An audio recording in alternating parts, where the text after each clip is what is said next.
আমার কাছে আছে একটি র্যাবিটের ছবি, আপনি এটা নিয়ে চেক করতে পারেন। আর আছে একটি বোর্ড, আপনি এটা চেক করেন।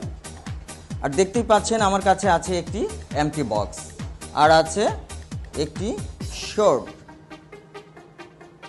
এটাও আপনি চেক করতে পারেন। আমি এই র্যাবিটের ছবিটাকে এখানে দিয়ে দিলাম। আমার কাছে কয়টা র্যাবিটের ছবি আছে? একটা র্যাবিটের ছবি আছে, তাই তো?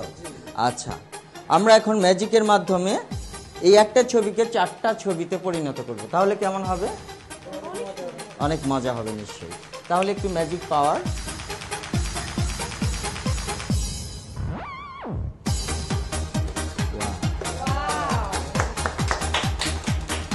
ইচ্ছে করলে আপনারা এগুলো ছুঁয়ে দেখতে পারেন।